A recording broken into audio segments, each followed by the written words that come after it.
দর্শক, এই মুহূর্তে আপনাদের সাথে যুক্ত আছি ঢাকা বিশ্ববিদ্যালয় কেন্দ্রীয় ছাত্র সংসদ ডাকসু ভবনের সামনে।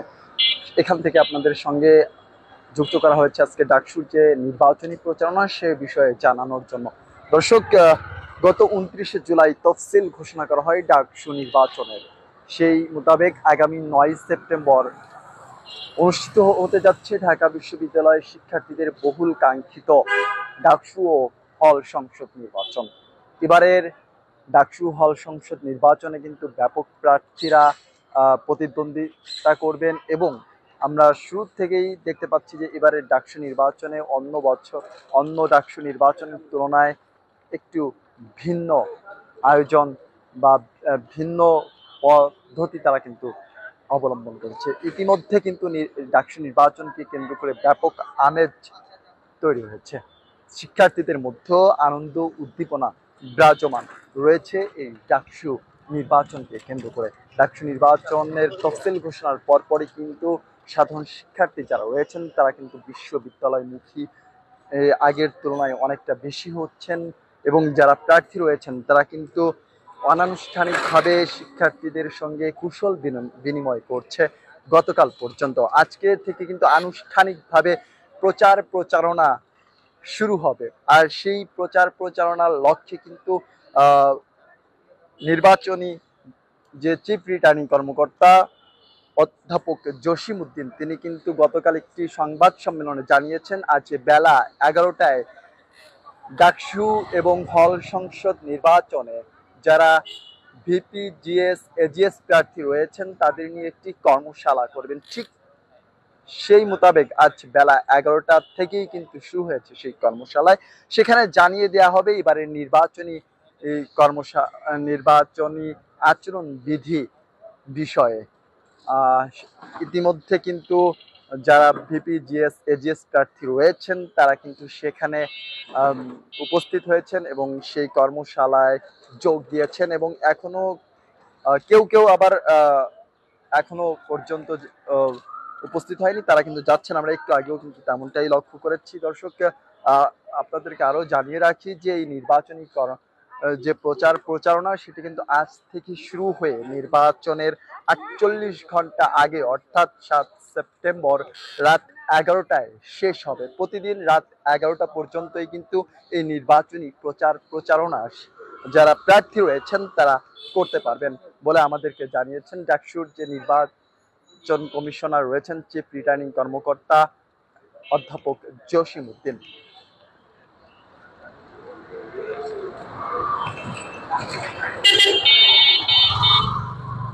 দর্শক, প্রতিদিনই কিন্তু ডাকসু যে প্রাঙ্গণ সেখানে যে প্রার্থীরা রয়েছেন তারা আসছেন এবং শিক্ষার্থীদের সঙ্গে কুশল বিনিময় করছেন। বিভিন্ন জন কিন্তু ইতিমধ্যে বিভিন্ন অভিযোগ করেছেন ডাকসু নিয়ে, যে কাদা ছোড়াছুড়ি হচ্ছে। আবার অনেকে বলছেন যে এবারে ডাকসু অনেকটা উদ্দীপনাপূর্ণ হলেও এই ডাকসু আদৌ হবে কিনা সেটা নিয়ে সংশয় পুরোপুরি প্রকাশ না করলে ও এটি কতটা নিরপেক্ষ হবে এটি নিয়ে কিন্তু প্রশ্ন তুলছে ছাত্র শিবির, ছাত্র দল এবং বাম যারা রয়েছে তারা কিন্তু বলছে যে পক্ষপাতিত্ব করছে একটি পক্ষ। আসলে এই প্রশ্ন তারাও আবার ছুড়ে দিয়েছে যে আসলে কাদের সঙ্গে পক্ষপাতিত্ব করা হচ্ছে ডাকসু নির্বাচনকে নিয়ে সেটি কিন্তু সুস্পষ্টভাবে কিন্তু বলতে বলা হয়েছে। বিভিন্ন যারা প্রার্থী রয়েছেন, প্যানেলের যারা রয়েছেন, ছাত্র দল, ছাত্র শিবির এবং সাধারণ শিক্ষার্থীদের পক্ষ থেকে স্বতন্ত্র যে প্যানেলগুলো রয়েছে তারা কিন্তু বিভিন্নভাবেই কিন্তু এই প্রশ্ন ছুটছে যে আসলে কারা পক্ষপাতিত্ব করছেন, কাদের সঙ্গে পক্ষপাতিত্ব করছেন সেটি একটু স্পষ্টভাবে বললে ভালো হয়। কেননা ছাত্র দল থেকে অভিযোগ করা হচ্ছে ছাত্র শিবিরের উপরে, ছাত্র শিবিরের থেকে অভিযোগ করা হচ্ছে ছাত্র দলের থেকে, আবার কেউ আবার অন্য কারোর উপর অভিযোগ করছে। এই ধরনের অভিযোগ আসলে কে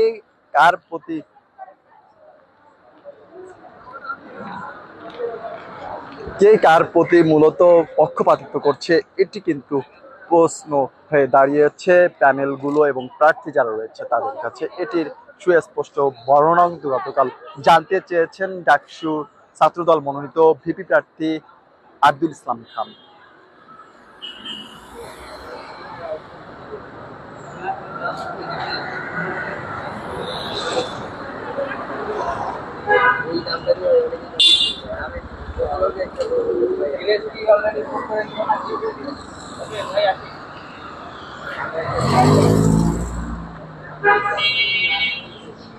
দর্শক, যেমনটা জানাচ্ছিলাম আপনাদেরকে, আজ থেকে কিন্তু শুরু হচ্ছে ডাকসু হল সংসদ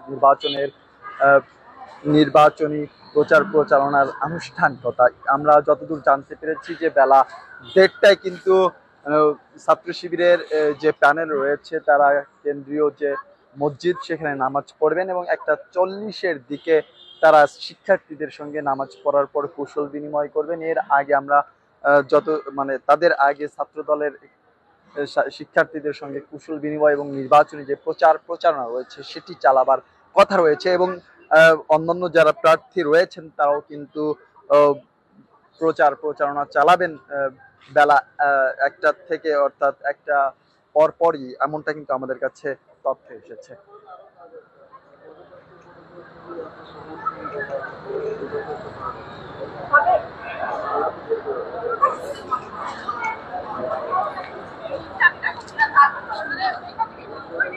দর্শক, এই ছিল মূলত এখন পর্যন্ত ডাকসু নির্বাচনের প্রচার প্রচারণা সম্পর্কে। আপনাদের সাথে আবারও অন্য কোনো জায়গা থেকে সরাসরি যুক্ত হয়ে নিব। সে পর্যন্ত আমাদের সাথে থাকুন।